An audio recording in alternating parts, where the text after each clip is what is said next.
Hello Mark, I'm Vivian and I'm number 1.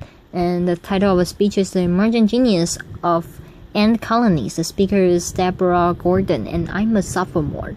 I study ants and that's because I like to think about how organization works. And in particular, how the simple parts of organizations interact to create the behavior of the whole organization. So, ant colonies are a good example of an organization like that. And there are many others. The web is one. There are many biological systems like that, brain cells developing embryos. There are about 10,000 species of ants. They all live in colonies consisting of one or a few queens. And then all the ants you see walking around are sterile female workers. And all ants colonies have in common that there's no central control. Nobody tells anybody what to do. The queen just lays the eggs. There's no management. No ant directs the behavior of any other ant. And I try to figure out how that works. And I've been working for the past 20 years on the population of seed-eating ants in southeastern Arizona. Here's my study site. This is really a picture of ants, and the rabbit just happens to be there. And these ants are called harvesters ants because they eat seeds. This is a nest of a mature colony, and there's a nest entrance. And the forage may be for about 20 meters away. Gather up the seeds and bring them back to the nest and store them.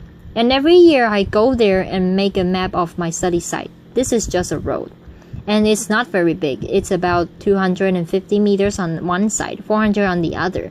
And every colony has a name, which is a number, which is painted on a rock. And I go there every year and look for all the colonies that were alive the year before and figure out which ones have died and put all the new ones on a map. And by doing this, I know how old they all are. And because of that, I've been able to study how their behavior changes as the colony gets older and larger. So I want to tell you about the life cycle of a colony.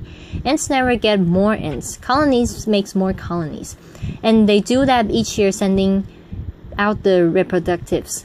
Those are the ones with wings on a mating flight. So every year on the same day, and it's a mystery exactly how that happens. Each colony sends out its virgin, unmated queens with wings, and the males, and they all fly to a common place, and then mate. And this shows a recently virgin queen. Here's her wings, and she is in the process of mating with his male. And there's another male on top waiting his turn. Often the queens mate more than once. And after that, the males all die. That's it for them. Laughter. And then the newly mated queens fly off somewhere, drop their wings, dig a hole, and go into that hole and start laying eggs. And then they will live for 15 or 20 years, continuing to lay eggs using the sperm from that original mating. So the queen goes down in there. She lays eggs, she feeds the larvae. So an ant starts as an egg. Then it's a larva. She feeds the larvae by regurgitating from her fat reserves. Then, as soon as they end, the first group of ants emerge, their larvae, then their pupae. Then they come out as an adult ant. They go out, they get the food, they dig the nest, and the queen never comes out again. So this is a 1-year-old colony. This happens to be 536. There's the nest entrance. There's a pencil for a scale. So this is the colony founded by a queen the previous summer. This is a 3-year-old colony. There's the nest entrance. There's a pencil for scale. They made a midden, a pile of refuse, mostly the husks of the seeds that they eat. This is a 5-year-old colony. This is the nest entrance. Here's a pencil for scale. This is about as big as they get, about a meter across. And then this is how colony size and numbers of worker ants changes. So this is about 10,000 worker ants.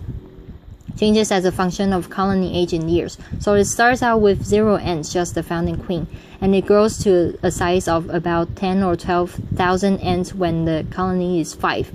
And it stays that size until the queen dies and there's nobody to make more ants. When she's about 15 or 20 years old, and it's when they reach this stable size in numbers of ants that they start to reproduce. That is to send more winged queens and males to that year's mating flight. And I know how colony size change as a function of colony age because I've dug up colonies of known age and counted all the ants after. So that's not the most fun part of this research, although it's interesting after. really the question that I think about with these ants is what I call task allocation. That's not just how is the colony organized, but how does it change what it's doing. How is it that the colony managed to adjust the number of workers performing each task as conditions change? So this happened to an ant colony. When it rains in the summer, it floods in the desert. There's a lot of damage to the nest, and extra ants are needed to clean up that mess. When extra food becomes available, and this is what everybody knows about picnics, then extra ants are allocated to collect the food. So with nobody telling anybody what to do, how is it that the colony manages to adjust the numbers of workers performing each task? And that's the process that I call task allocation. And in harvesters, and I divide the tasks of and the ants I see just outside the nest into these 4 categories. Where an ant is foraging, when it's out along the foraging trail searching for food or bringing food back. The patrollers, that's supposed to be a magnifying glass, are an interesting group that go out early in the morning before the foragers are active. They somehow choose the direction that the foragers will go, and by coming back, just by making it back, then they tell the foragers that it's safe to go out.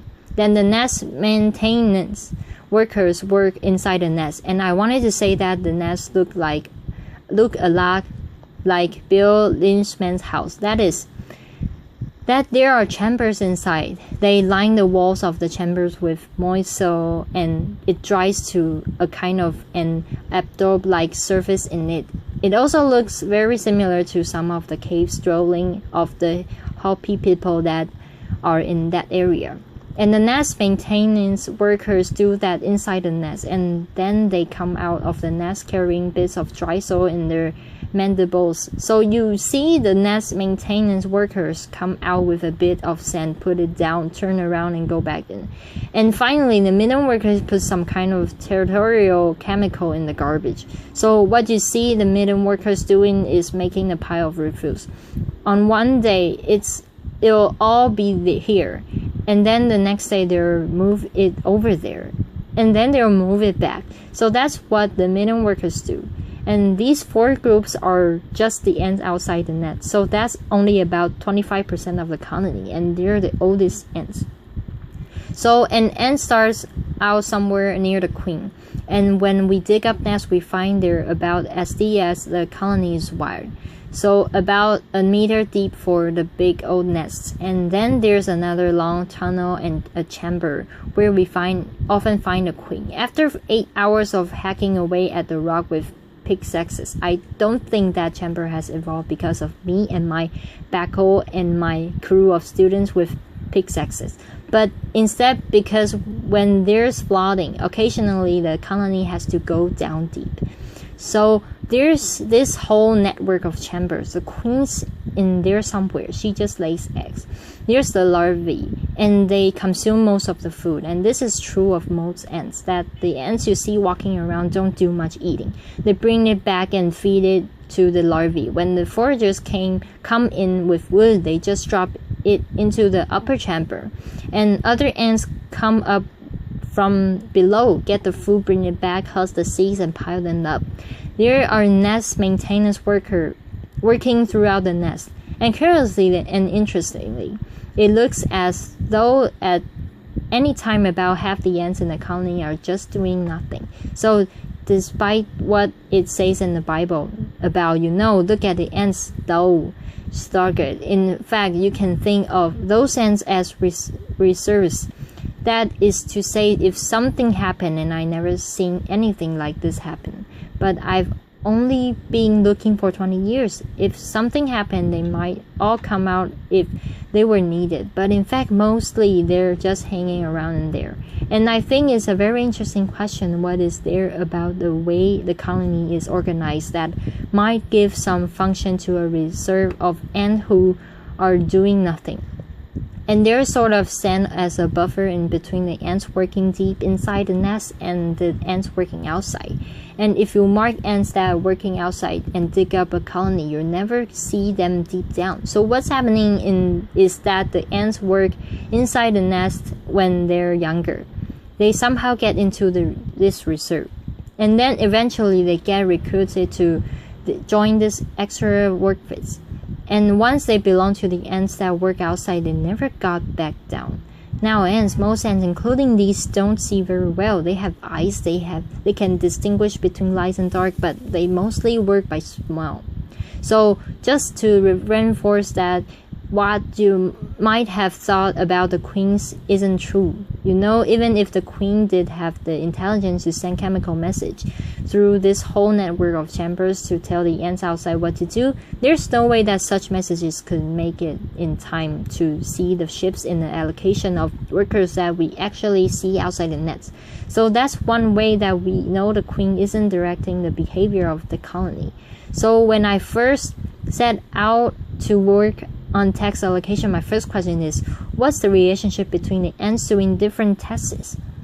Does it matter to the foragers what the nest maintenance workers are doing? Does it matter to the midden workers what the patrollers are doing? And I was working in the context of a view of ant colonies in which each ant was somehow dedicated to its task from birth and sort of perform independently of the others, knowing its place on the assembly line. And instead I wanted to ask, how are the different task groups interdependent? So I did experiments where I changed in one thing. So for example, I create more work for the nest maintenance workers by putting out a pile of toothpicks near the nest entrance early in the morning when the nest maintenance workers are first active. This is what it looks like about 20 minutes later. Here it's about 40 minutes later, and the nest maintenance worker just take all the toothpicks to the outer edge of the nest mound and leave them there. And what I wanted to know was, okay, here's a situation where extra nest maintenance workers were recruited.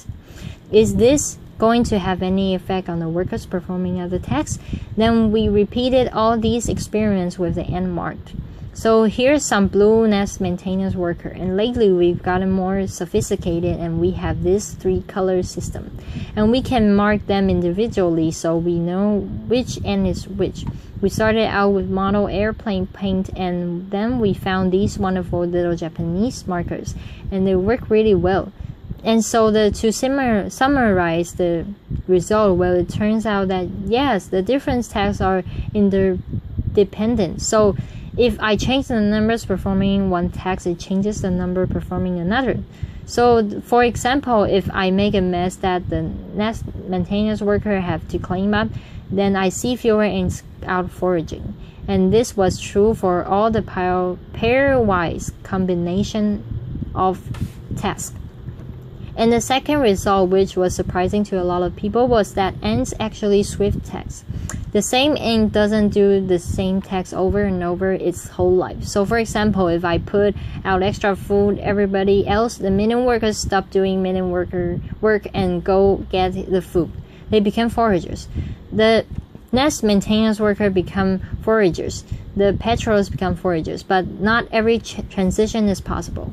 And this shows how it works. Like I just said, if there is more food to collect, the patrollers, the midden workers, the nest maintenance worker will all change to forage.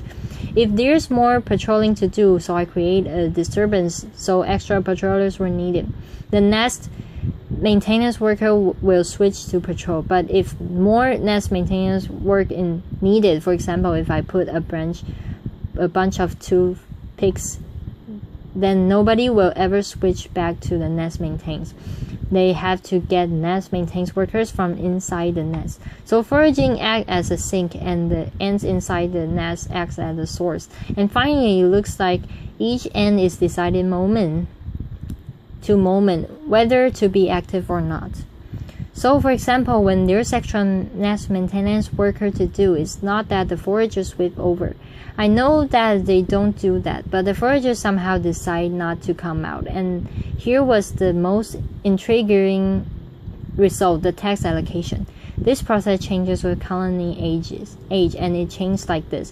When I do these experiments with old colonies, so ones that are 5 years or older, they're much more consistent from one time to another and much more homeostatic. The worse things get, the more I hassle them, the more they act like undisturbed colonies. Whereas the young small colonies, the 2-year-old colonies of just 2,000 ants, are much more variable. And the amazing thing about this is that an ant lives only a year. It could be this year or this year. So the ants in the older colony that seems to be more stable are not any older than the ants in the younger colony. It's not due to the experience of older, wiser ants. Instead, something about the organization must be changing as the colony gets older. And the obvious thing that's changing is its size. So since I've had this result, I've spent a lot of time trying to figure out what kinds of decision rules, very simple, local, probably olfactory, chemical rules could be using, since no one can assess the global situation that would have the outcome that I see. These predictable dynamics in who does what task, and it would change as the colony gets larger.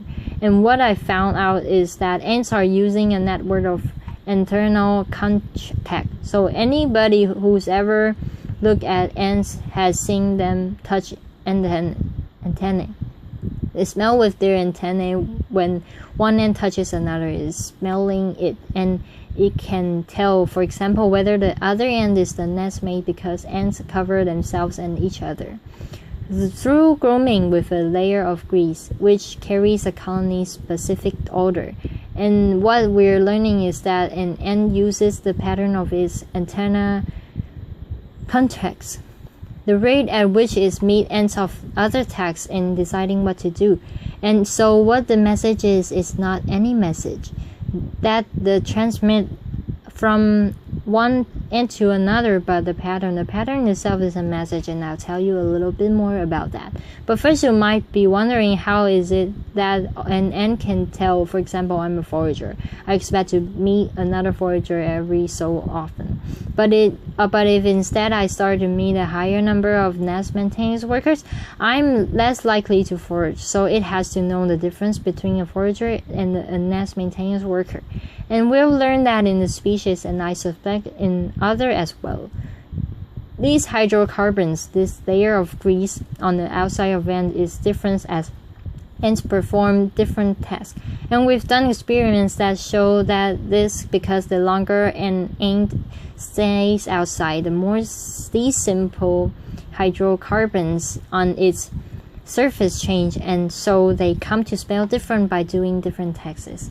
And they can use that task specific order in cuticular hydrocarbons. They can use that in their brief internal context to somehow keep track of the rate at which they're meeting ends of certain tasks. And we've just recently demonstrated this by putting extract of hydrocarbons on little glass beads and dropping the beads gently down into the nest entrance at the right rate. And it turns out that ants will respond to the right rate of contact with a glass bead with hydrocarbon extract on it as they would to contact with real ants. So I want to show you a bit of film, and this will start out first of all showing you the nest entrance. So the idea is that ants are coming in and out of the nest entrance. They've gone to do different tasks, and the rate at which they meet as they come in and out of the nest entrance determines affluence. Each ant's decision about whether to go out and which test to perform. This is taken through a fiber optics microscope.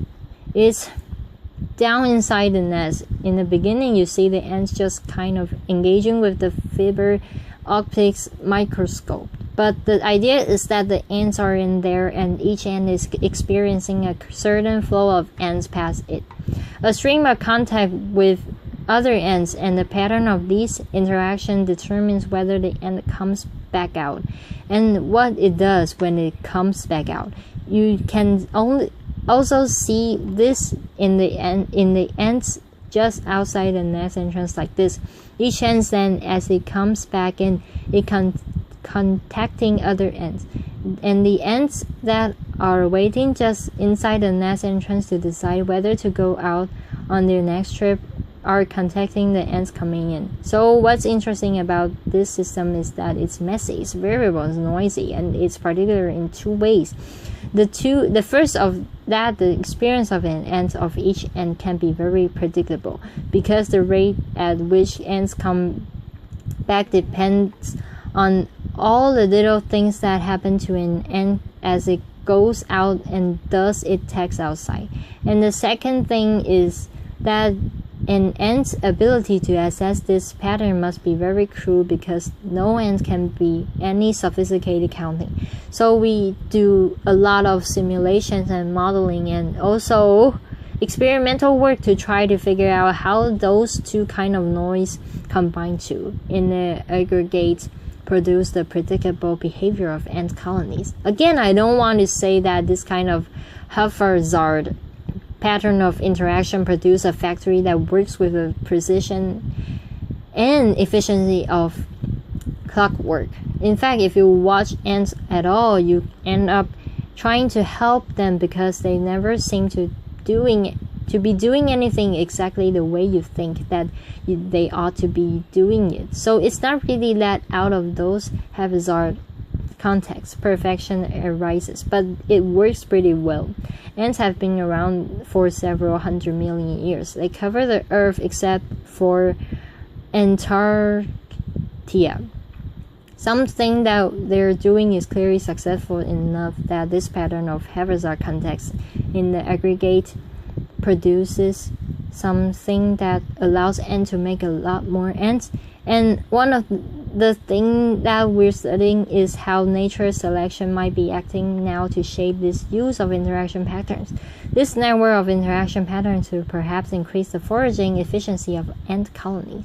So the one thing though I want you to remember about this is that these patterns of interactions are something that you'd expect to be closely connected to colony size.